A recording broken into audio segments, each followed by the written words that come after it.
s'il y avait une cérémonie du Ballon d'Or où les gloires du football français devaient se réunir. C'était bien celle d'hier soir, qui s'est tenue au Théâtre du Châtelet à Paris. Un moment qui a permis à Karim Benzema, l'un des meilleurs joueurs de l'histoire, de remporter le précieux trophée devant une foule en délire, composée de beaucoup de ses proches. Le natif de Lyon est ainsi devenu le 5e footballeur français à remporter cette prestigieuse récompense. Avant lui, Raymond Kopa, Michel Platini à 3 reprises et Zinedine Zidane ont remporté le fameux Graal. Zizou était évidemment présent et c'est même lui qui a remis le trophée à Karim Benzema lors d'une séquence émotion où le joueur du Real Madrid a pu remercier ses proches. Sans oublier d'égratigner légèrement le sélectionneur des Bleus, Didier Deschamps.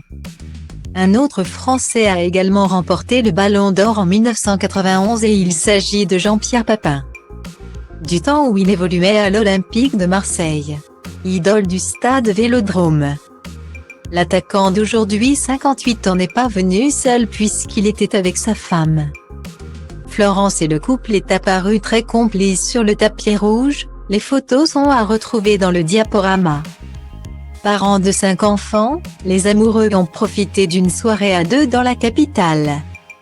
Parmi leurs enfants, on trouve notamment la petite Émilie, atteinte de graves lésions cérébrales et pour laquelle son père a créé l'association Neuf de Cœur. Très heureux de voir Karim Benzema remporter son premier Ballon d'Or, Jean-Pierre Papin s'est exprimé après la rencontre sur ce beau sacre. C'est tellement mérité que c'est un sentiment de fierté parce que je pense que Karim a fait la saison parfaite.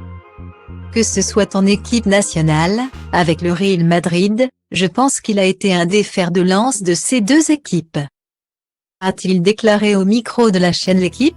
Avant de conclure, aujourd'hui c'est un prix qui lui revient de droit. Je pense qu'on l'attendait tout le sacre de Karim.